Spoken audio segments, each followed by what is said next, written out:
Okay, tonight is 3rd Nephi chapter 2. And it came to pass that thus passed away the 95th year also, and the people began to forget those signs and wonders which they had heard, and began to be less and less astonished at a sign or a wonder from heaven, insomuch that they began to be hard in their hearts, and blind in their minds, and began to disbelieve all which they had heard and seen, imagining up some vain thing in their hearts, that it was wrought by men and by the power of the devil, to lead away and deceive the hearts of the people. And thus did Satan get possession of the hearts of the people again, insomuch that he did blind their eyes, and lead them away to believe that the doctrine of Christ was a foolish and a vain thing. Right, so we're still counting the years now of the judges. We're up to year 95. And in the first verse of this chapter, it says the people began to forget the signs and wonders which they heard, and were less and less astonished at a sign or wonder from heaven. And you know, it's actually kind of sad to think that that could happen, but in a way I'm not surprised that, you know, you see something miraculous happen, and could it become like just routine and like, oh yeah, there's another one, you know, there's another sign, another wonder, yeah, another wonder from heaven, it's, you know, another day, another wonder, and that's almost what it sounds like, right? It's after the day, the night, and the day with no darkness, you know, which was just a couple years before this. So that was a wonderful sign. So because maybe compared to that, other signs and wonders like, yeah, whatever. So they're actually becoming hardened to that and blinded to that, where it doesn't matter anymore. And like I said, I would hate to think that that could happen. You know, to like even in today's life, that you know, you see God do things and it becomes so routine that it doesn't faze you anymore, right? So that's what it seemed to me at first here, was that it just became kind of happenstance or routine, and it didn't really matter that much anymore. And then, but now it says they became hard in their hearts, and then began to even disbelieve, you know, things that they were told or things that they were seeing. And going into verse 2, so this was mentioned in the prior chapter. It says that they were starting to think that, well, maybe these things were just tricks after all. It says that they was wrought by man or the power of the devil, so that, you know, it wasn't really a sign from heaven or from God at all. It was just some trick that was pulled on us. Now again, I don't know how they thought that they pulled off the trick of making the whole sky be daylight for the whole night, but perhaps other things that were being called signs and wonders were seen as something that was a trick, or even that the devil somehow did it. So as you can see, it says that Satan blinded the people and got them to think the doctrine of Christ was a foolish and a vain thing. So this was the way the enemy would have to work, because here Christ was now in the world, and so obviously he knows that the end is getting close for him, because when Jesus fulfills his mission, then Satan is defeated. So now he knows the time is running short, so he's trying to get people to not believe what has happened there. And it came to pass that the people began to wax strong in wickedness and abominations, and they did not believe that there should be any more signs or wonders given. And Satan did go about, leading away the hearts of the people, tempting them and causing them that they should do great wickedness in the land. And thus did pass away the 96th year, and also the 97th year, and also the 98th year, and also the 99th year. And also 100 years had passed away since the days of Mosiah, who was king over the people of the Nephites. And 609 years had passed away since Lehi left Jerusalem. Kind of following up on the first two verses, right, in verse 3, that I guess what follows is that if you're going to now start to disbelieve in the things that God is showing you, well, then it's not that big of a step to, as it says there, the people began to wax strong in wickedness and abominations. Right? If you're not going to believe in God, or not going to trust in God, or not going to trust in what God is saying to you, well, then you wind up doing things that would be, I'll say, displeasing in the sight of God. So that's the hold that now they have the people. Again, this is in year, what do we say, 95? So I mean, this is like, you know, 3 or 4 years after they just saw this sign that Christ was born, and now already it says that they're already disbelieving, and the wickedness is coming among the people. Right? And now in 4 to 6, it's now talking about the calendar. Right? As you can see in 4, it counts up the years 96 through 99, and then finally 100 in verse 5. Now, it's reminding you what the count of the years was all about. It says 100 years have passed away since the days of Mosiah. Of course, Mosiah was the one who began the judges' system, so it would be 100 years of the reign of the judges, right, is what we've been saying for the past 100 years of history here. Okay, so it's mentioned that now 100 years have passed, and And also, if you want to measure it a different way, in verse 6 it says it's 609 years have passed away since Lehi left Jerusalem. And the significance of that is that when Lehi was leaving Jerusalem, it was recorded that it says 600 years from now would Christ come into the world, would a Messiah come into the world. So it ties together with the other calendar, because I told you many times that it was going to be 91 years of the judges until Christ came. So now it's 100, so therefore 9 years more. So 609 years since Lehi left Jerusalem. So it's just kind of lining up all the calendars right now. And 9 years had passed away from the time when the sign was given, which was spoken of by the prophets, that Christ should come into the world.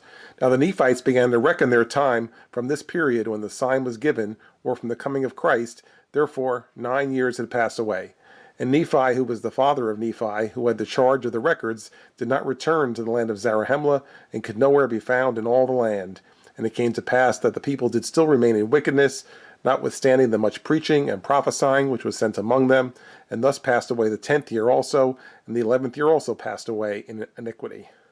So as it spent the last few verses here talking about the different measures of time, and at least two different calendars you can look at. It says 100 years since the time of Mosiah, or the 100 years of the reign of the judges, 609 years since Lehi left Jerusalem. Now it's saying, and 9 years had passed away since the time that the sign was given, right? Which I, of course, just said a few minutes ago, right? So it's been 9 years since the sign was given that Christ came into the world. So it says at this point, as you see in verse 8, the Nephites decided, let's just measure time from that point now, right? Instead of going back to when the reign of the judges started, let's just count from the time the sign was given that Christ was born. So that's why it says that now 9 years have passed away, so that's how they're going to measure time now. As you see at the end of verse 8, it says, therefore 9 years have passed away. And so now as it begins recording the history this way, just making mention that the current Nephi, who has the charge of the records, who would be, I guess, the one writing even this very chapter, says his father Nephi, who we had read about some chapters ago, never did come back to the land of Zarahemla, because remember it said he left, and whatever happened after that they really didn't know. So it's just mentioning he never came back. So therefore the younger Nephi is in charge of the church and the records, right? But yet, as it mentions in verse 10, yet the people are still remaining in wickedness. This is the challenge that Nephi is going to have. And as you can see at the end of 10, it mentions that, okay, now the 10th year has passed away, and the 11th year, counting the new way, since the sign was given that Christ was born. And of course, you know, as we know from today, I mean, we actually still measure time from the time when Christ was born, right? So this is the year 2016, so it's been 2016 years since the sign was given, right? So we still measure time the same way that they did right then. They started measuring the time from when the sign was given, when Christ was born. So now they're up to year 11, I guess at the end of verse 10. And it came to pass in the 13th year, there began to be wars and contentions throughout all the land. For the Gadians and robbers had become so numerous, and did slay so many of the people, and did lay waste so many cities, and did spread so much death and carnage throughout the land, that it became expedient that all the people, both the Nephites and the Lamanites, should take up arms against them. Therefore all the Lamanites who had become converted unto the Lord did unite with their brethren, the Nephites, and were compelled, for the safety of their lives and their women and their children, to take up arms against those Gadians and robbers, yea, and also to maintain their rights and the privileges of their church and of their worship and their freedom and their liberty. And it came to pass that before this 13th year had passed away, the Nephites were threatened with utter destruction because of this war, which had become exceedingly sore. All right, so we're apparently skipping year 12, right? So I guess nothing happened in year 12, because it went right from the 11th year passed away, and now it says that the 13th year began, right? So now there's once again wars and contentions, but this time the opponents are not the historical opponents. Okay, the opponents were, throughout really most of what we read was always the Nephites against the Lamanites, right? That was the two sides on pretty much any war, right? But now, so the Nephites and the Lamanites are kind of on the same side, because a subset of both of them, known as the Gadians and robbers, they're considered, if you will, to be the bad guys now, right? So as you can see, the Gadians and robbers became so numerous, and they waste the cities and spread death and carnage, right? And so that both the Nephites and the Lamanites decide to join forces to try to fight against the Gadianton robbers. So as it says in 12, it says they got together and took up arms to maintain their rights and privileges, right? And so this is now the teaming up of the two, the Nephites and Lamanites, to fight against the Gadianton robbers. And so in 13, they're recognizing that this is a definite threat because the robbers are intending to destroy them completely. So they need to be vigilant and be prepared to defend themselves against that kind of a threat. And it came to pass that those Lamanites who had united with the Nephites were numbered among the Nephites, and their curse was taken from them, and their skin became white like unto the Nephites. And their young men and their daughters became exceedingly fair, and they were numbered among the Nephites, and were called Nephites. And thus ended the 13th year. This is, it becomes even more of just a teaming up for a war kind of thing, right? It says that the Nephites and the Lamanites, they joined together, and to the point where it says that even God joined them as one people, right? Because if you recall way back, right, close to the beginning of the whole book, it says that the Lamanites were cursed, that their skin was changed and their appearance was changed, and so it was obvious to all who was the Nephites and who was the Lamanites, right? So that's why some of the stories we've read, there was no mystery as to who was who. Like if you remember when, for example, when Ammon, who was a Nephite, came into the land of the Lamanites, right? They knew right away he was a Nephite because he looked totally different than they did. And so there was no such thing as infiltrating secretively because it was obvious who was who, right? But now it's saying that those who joined with the Nephites says that curse was taken away from them. So now they were all made to look similar, right? Nephites and Lamanites, and in fact even to the point where they took upon them the name of Nephites. So once again, the Nephites are, if you will, the good guys, but it actually encompasses both Nephite and Lamanite people. They came together and so now they're one people. They're one people, and then they're going to go by the name of the Nephites, right? And thus ends the 13th year. And it came to pass in the commencement of the 14th year, the war between the robbers and the people of Nephi did continue, and did become exceedingly sore.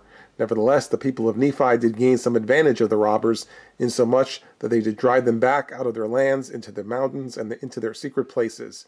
And thus ended the 14th year. And in the 15th year they did come forth against the people of Nephi, and because of the wickedness of the people of Nephi and their many contentions and dissensions, the Gadianton robbers did gain many advantages over them. And thus ended the 15th year, and thus were the people in a state of many afflictions, and the sword of destruction did hang over them, insomuch that they were about to be smitten down by it, and this because of their iniquity. Okay, in these particular 3 verses, the last 3 of this particular chapter, it tells about some of the fighting in years 14 and 15, and at the beginning, in year 14 in particular, which is in verse 17, it says that the Nephites gained some advantage, or it means that they at first they were winning the war, but then in year 15, it kind of swings the other way. And now, why does it say that the Nephites were starting to lose the war as of year 15 in verse 18? Right. Because of their wickedness, says that they were trying to lose the war, and the new Nephite group here, right, which was blessed by God to even all look the same. I mean, even some of their skin changed, right? So clearly they needed God's protection and God's help to win this kind of war. But if you're wicked, then God's not going to help you. So that's exactly what's happening here, is that because of their wickedness, God is not helping them. And so that's why in verse 18 it says, because of their many contentions and dissensions and so forth, the Gadianton robbers gained many advantages over them, to the point where in verse 19 it says, the way it refers to as the sword of destruction did hang over them, right? Because they were about to be smitten down by it because of their iniquity, right? So because they were not serving God, so God was not helping them, so now even in this war, and it doesn't say how large in particular the groups are, but I mean, I guess it was a fair size of Gadianton robbers, or a fair number of Gadianton robbers in order to be able to fight with the whole Nephite and Lamanite armies, but whatever it is, they're losing at this point. The robbers are winning because the Nephites don't have the protection of God or the help of God because of their iniquity.